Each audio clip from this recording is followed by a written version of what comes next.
Ele vai falar também de palha, madeira, palha. O que é palha? Lembra lá no Egito? O que o povo de Israel fazia? Eles faziam aqueles tijolos de palha e barro. O que é palha? Obra humana. Então, muita coisa é obra humana. Muito daquilo que alguns chamam de edificação da igreja é obra humana. É coisa do homem, é coisa para o homem, é coisa para o faraó. E o povo de Deus estava fazendo o quê? Eles estavam usando a palha para poder construir o reino de Faraó. Nós não fomos chamados para construir o reino de Faraó. Nós somos chamados aqui para a edificação do reino de Cristo. Esse reino tem que começar em nós, dentro de nós, nos nossos afetos, na nossa própria natureza humana. Então, palha fala de obra humana. E o feno fala de glória humana. Irmãos, nós não fomos chamados para ter glória neste mundo. Nós somos chamados nesse Tá mundo. vendo? Nós não fomos chamados para ter glória. Eu não estou procurando glória. Eu não estou procurando que as pessoas me enalteçam. Não, porque eu estou aqui para a glória de Deus. Por isso que o reino dos céus é dos humildes. É aqueles que não procuram glória. É aqueles que não falam eu, mesmo quando erra. Aí eu errei. Mas, caso contrário, não se fala eu, é nós. Quando eu faço certo, é nós, porque é o Espírito Santo que me guiou. Quando eu faço errado, sou eu. Mundo para dar toda a glória a Cristo Jesus. Toda a glória É a dele. Ele que nós servimos. Mas hoje está tudo inverso. Aquilo que Jesus não aceitou lá na tentação, no deserto da tentação, é que muitos cristãos estão procurando hoje. Ser espetacular, ser popular, ser poderoso, ser o melhor, ser o Por maior. exemplo, aqui na nossa academia, né? É lógico que eu gostaria de dar glória a Deus se tivesse muitas pessoas. Mas o que eu falo não agrada a ninguém, ou quase ninguém.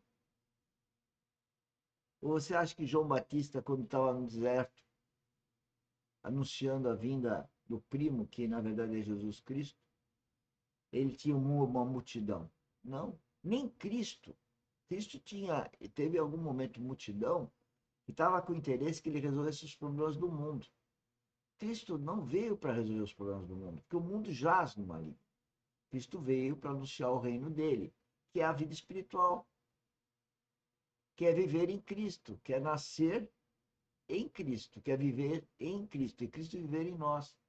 É morrer, morrer para os valores, para os amores do mundo, e centrar o amor no único amor verdadeiro, que é o amor ágape, que vem de Deus, que vem de Cristo, que deu a vida por nós termos uma vida espiritual. Nós nunca devemos procurar essas coisas, irmãos. Porque nessas coisas consiste um caminho perigoso, o caminho deste mundo. Aquele que Demas amou e abandonou o seu companheiro, Paulo. E aqui o Senhor está falando disso. Muitos cristãos maduros têm caído aí na obra humana, na glória humana.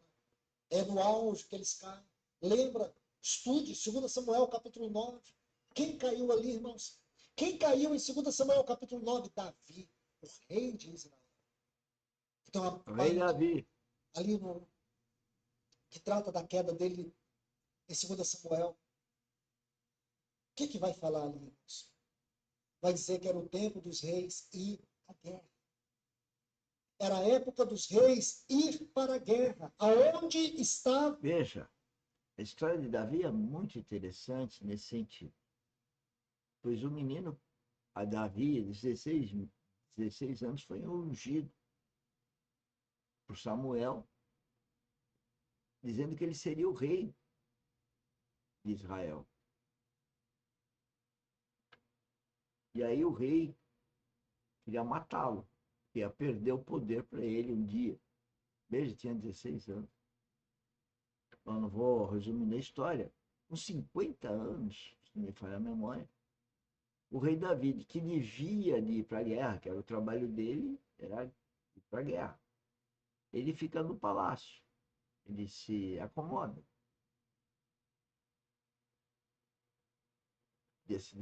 até que seria uma forma de apostasia, ou seja, ele deveria trabalhar e não foi. Ele não fez a vontade de Deus. O que aconteceu? Sem fazer no palácio, viu a Batseba, acabou mandando buscar a Batseba, teve um relacionamento com ela, engravidou a Batseba, que era casada, diga-se de passagem, e o marido dela era do exército dele, e era fiel a ele.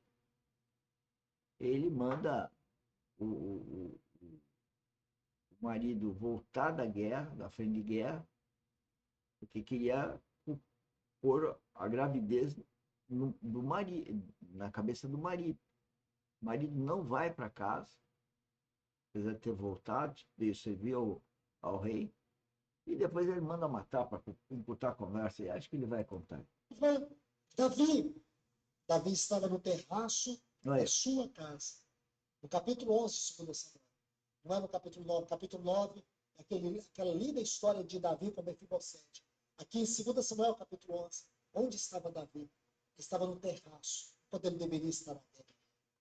Meus irmãos, todas as vezes que nós perdemos o senso da grande batalha espiritual, que nós, por causa de Cristo, estamos inevitavelmente envolvidos, nós nos colocamos suscetíveis a quedas. Ou seja, toda vez que eu não observar uma coisa do Espírito Santo, porque eu estou envolvido numa guerra espiritual, como cooperador do governo de Deus, governo de Cristo, cada vez que eu dou uma mancada dessa, eu perco e posso vir a apostatar. E perco galardões, eu perco herança na vida eterna. Então, ter um relacionamento com o Espírito Santo e uma obediência, depois que você nasce de novo, é a coisa mais importante para a vida de um cristão. E vai ter todo o mundo, né? Todas as pessoas mais próximas, filho, cônjuge, amigos próximos, tal, contra. Porque o mundo se rebela contra uma atitude de um cristão verdadeiro.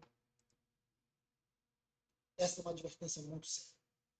Ninguém deve brincar com a vida cristã e nem na vida cristã. Isso todos nós, em algum momento, vamos ter que aprender a nossa vida. Eu Quando estou você aprendendo. aprender, você nunca mais vai brincar. Porque a guerra que nós estamos lutando, ela é terrível. E o nosso inimigo, ele tem muitas ciladas, muitos dardos inflamados. Ele tem muita astúcia.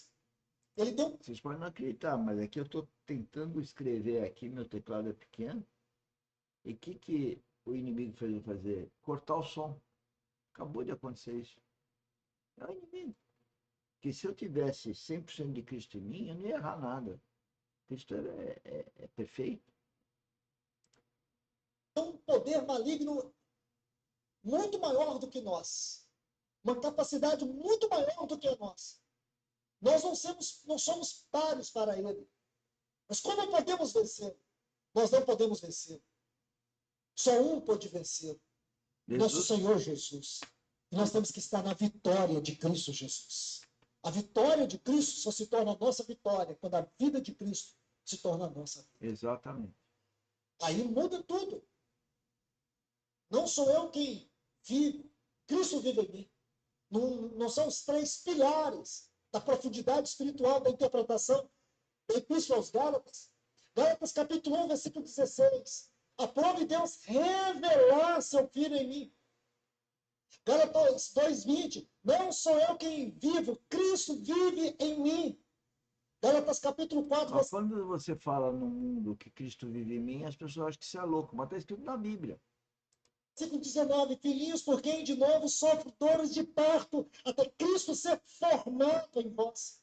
Eu sofro dores de parto todo dia, com as pessoas que trabalham comigo, com as pessoas que eu me relaciono, com as pessoas que eu tenho uma ascensão como contratante e querendo que elas venham nascer de novo ou desenvolvam a vida espiritual.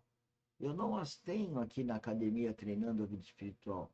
Isso para mim é uma dor profunda. Porque elas não estão vendo, não têm discernimento espiritual do que está acontecendo com elas.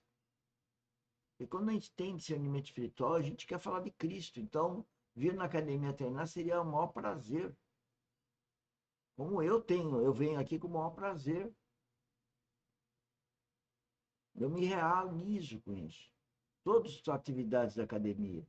Aqueles que trabalham conosco não se desenvolvem espiritualmente adequadamente. Alguns nem nasceram de novo. Eu tenho dores de parto todo dia. E aí nós temos os 3 pilares. Primeiro,